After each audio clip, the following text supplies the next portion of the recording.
Hello everyone, welcome back to Out of Spec Guide. I'm Max. I'm Ryan.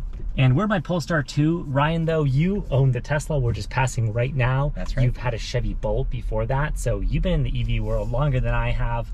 And I always kind of get the question, even now driving this car, people ask, why do you get an electric car? And there's many political and ideological feelings people have about EVs. We don't want to get into any of that in this video. Steer well clear of that. Yeah, you can feel how you want to about environmental benefits and all that, climate change, how it affects all that. We just want to talk about purely selfishly, purely altruistically, what are the benefits personally to you in the immediate moment of having an electric car. So we've got 5 of these to share with you, and we're going to go through all of them. So some of these have concessions. They're not all clear cut, but we're going to do our best to explain to you that these reasons, not as advocates per se, more so as just enthusiasts of electric cars who have seen some of their practical benefits. Absolutely. And not just in electric cars, I'm an enthusiast about all types of cars, and there's a lot of things that electric cars are really great at and some things that they're not as good at. So let's talk about some of those benefits. Absolutely.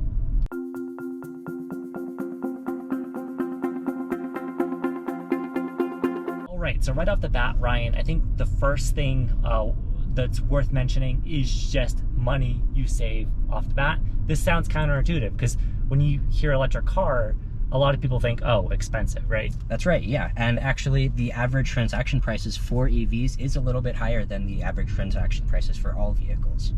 However, that doesn't tell you the full story because there's a lot of incentives and rebates that may apply to you. Certainly in my case, I was able to get $11,000 in incentives, and that was huge for a $40,000 car. Yes, so that applies to your Tesla Model 3, rear-wheel drive, the new kind of base car. I feel like it's been fairly recently that you've had those amazingly, good, affordable EV options, but before that, you had the Chevy Bolt, which was also, at the time, did you buy that one new?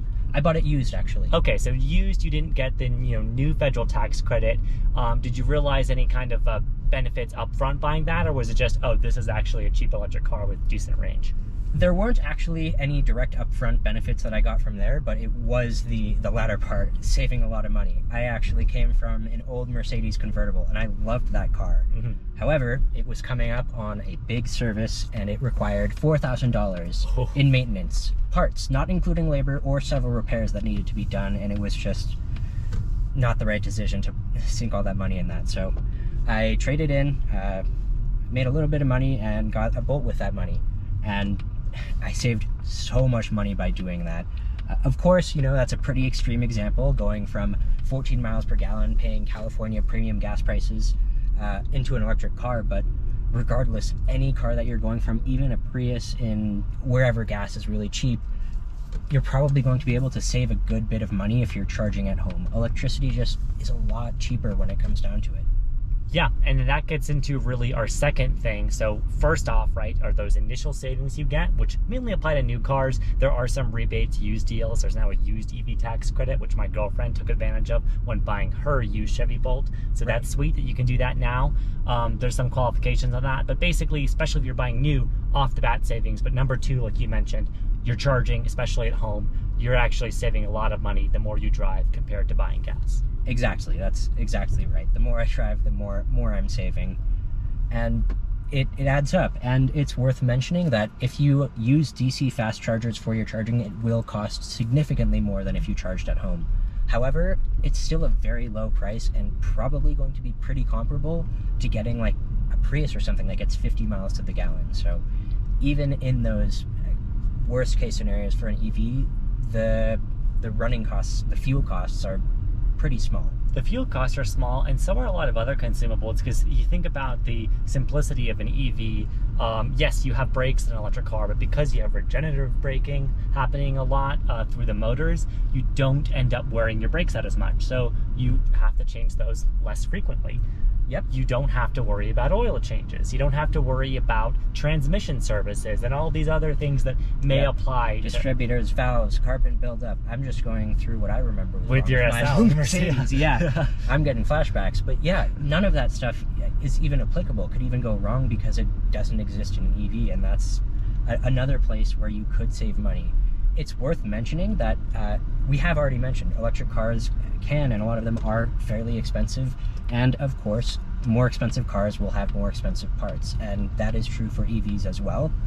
However, generally speaking, electric vehicles have a much simpler drivetrain and fewer parts that can go wrong. Fewer parts that can go wrong, so the important stuff, the stuff that keeps you moving or keeps you stopping when you need to, is fairly simple in an electric car, which is great. But yes, it's worth mentioning that if you are buying a more expensive car, like you get into a Model 3 Performance or into a more expensive car for the first time, being an EV doesn't protect you from that, from paying higher insurance premiums, higher property tax. That's going to happen in any car. And like you said at the beginning of this video, we're in a world still where average transaction prices for an EV are greater than for a gas car. Absolutely. And like every new car, there's just stuff that are expensive. Like a lot of the really high-end luxury vehicles have these amazing headlights that have all this technology, but if you happen to clip it and break it, that's going to be $1,200–$1,500. And that's just the reality of a lot of expensive vehicles today. And it's something that is true for EVs and ICE vehicles. Yeah, absolutely worth mentioning. Oh my gosh, modern headlight costs in cars is scary. They are much better than they used to be, but yes, man, a lot of technology going on there. Our third point has less to do with cost savings and more to do with technology on that note, and that's just kind of the smoothness, the simplicity, and frankly, the fun aspect of an electric drivetrain. Now, I'm not saying that in every situation an electric car is definitely not more fun than a gas car. Like you said, you're a car enthusiast, I'm a car enthusiast. I totally get that, there are benefits to driving a V8, or even, hey, a fun 4-cylinder turbo. I had a Mini Cooper. Like, there's all kinds of diversity and great powertrains in the gas world. Gas cars are still sold. There's reasons to buy them, obviously. But with an EV, Ryan, I've always loved how simple it is, how smooth it is, and the fact that I can just, yeet a little bit forward with acceleration. You got that powertrain on demand that is just smooth, silent, and quick. Yeah, absolutely. I totally agree. The acceleration is a great point, and having that power available to you instantly is really great. It's really fun. And I'm not gonna lie, there are absolutely times, probably every single day, where I'm like, man, I really do wish my convertible Mercedes, it'd be so nice to be driving that today with this beautiful weather. But 95% or more of the time, I'm really happy with an EV. It's quiet, it's smooth, the one-pedal driving makes it just so easy to get from A to B. You don't have to worry about transmissions, shifting gears, nothing like that. It's just better for daily driving. In that daily use case, it's simply a better solution for that. I agree with you. When it comes to commuting, those kinds of mile-munching tasks, it's just simply better. That's not to say it doesn't take getting used to. I know Gosha, my girlfriend with her Bolt now, is having the issue of a little bit of tire spinning because she's, she had a Hyundai Kona before with an underpowered gas engine, and so now that she has a Chevy Bolt with, a lot of electric cars have low rolling resistant efficient tires, when she tries to accelerate really quickly, she actually can make the tires spin. Right, yeah. It's something that you have to get used to, adjust to, and frankly, I think it's kind of fun. It's fun to get used to if you're the kind of person who's into that. It's totally warranted, but one-pedal driving for the EVs that offer it, all these cool things that we mentioned, it is adjustment. It's probably, I think, going to take most people a few days of living with it to frankly get used to it. Yeah, I would certainly give yourself several hours of driving, and not just highway driving, but around town driving with one-pedal driving before you get really used to it. It's a little weird at first, absolutely. I definitely remember my first experiences with it, but as you get more used to it, you just learn to love it a lot. It's so nice to be able to modulate your speed just with one foot, not moving it much. Yep, absolutely. The fourth aspect comes to just kind of the world around you when you get an electric car opens up in some ways in that you get some interesting perks. And these are very locale dependent, just like the initial rebates. But I know, like right now, Ryan, in California, a big deal for a lot of EV owners is the fact that they get an HOV sticker. Yeah, absolutely. For my parents, that was a big factor as to why they got an EV. My parents do a ton of driving, and it's really nice to be able to avoid a lot of that traffic around LA and in Southern California. So it can be a huge deal for some people. Yes, and I think in that situation, you actually have to choose between getting an additional state tax credit from California or that HOV thing, right? I'm not 100% certain. Yeah, that sounds some of these right. rebates, you do have to read the paperwork. That's the concession Yes. there. It's not like free money or free benefits, but these perks, if you can figure out how to make them apply to you, are useful. And then there's simply the matter of a lot of places now have the charge point chargers, and which mean, like, if I go in a movie theater, Ryan, I don't have to worry about parking as often, because typically we're in a situation where we're still early adopters with EVs. There's not that many even now, so I can feel good about finding a parking spot and getting a little bit of charge, oftentimes for free or very low cost. Absolutely. In fact, we where we left out of at the beginning of this video is my local free charge point charger. It's a 5-minute walk from my house, and anytime I want a little bit of a top up, I can just plug in right there, and it's totally free. Yep, that's a perk. You know, Boulder Rec Centers does that. A lot of urban areas are doing this. We're seeing this in towns too, but this is very locale dependent. And I understand that many of you live in areas that just don't have that great EV infrastructure, not even fast chargers, but things we're talking about, like parking Level 2, spaces, right. level 2 charging, that, you know, you do over a few hours. Those perks are a big deal, and I totally understand if you live somewhere where those don't apply as much to you, then yeah, maybe an EV isn't the best option, or it's not gonna be as convenient for you. Absolutely. And then we gotta talk about, I think the fifth perk is really it's gonna affect some people. I know it affects you and I, but as enthusiasts, as people who I think are into technology and want to see where things are headed, there are benefits to being an early adopter now with an electric car, because you are basically driving what we've admitted, right, is a powertrain that's better for commuting, that is increasingly becoming more common. You get to basically be an early adopter, and that's fun in some ways. Absolutely. And it's not for everyone, and I think that's totally okay. You don't have to be an early adopter, and at this point there are some problems, especially, you know, with our CCS charging network. It leaves a lot to be desired. There's a lot of small things here and there that, you know, you wish could be a little bit different, but that's part of being an early adopter.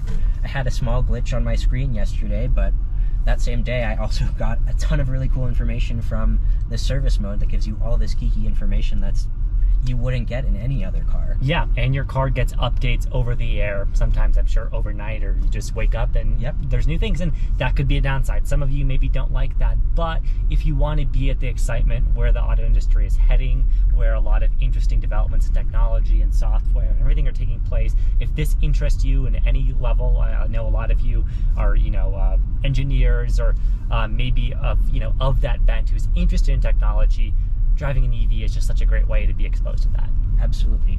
Couldn't agree more. And you can be an evangelist like us and tell all your friends and everyone around you, bother them with EV trivia all the time. Or hey, if someone's, I don't know, Ryan, if you've been in this situation, but if you know someone, like a friend who's renting an electric car, now you have a perspective to inform them, hey, here's how this works. Here's that one pedal thing. Yeah, my parents actually call me all the time. Yeah, you help your parents, help your grandparents, your relatives, friends, whoever. It's cool. It's still a relatively small community, but people are generally pretty friendly, pretty supportive, and it's cool to be an early adopter, get to see all this technology, get to figure out how all it works, what it's great at. Mm-hmm.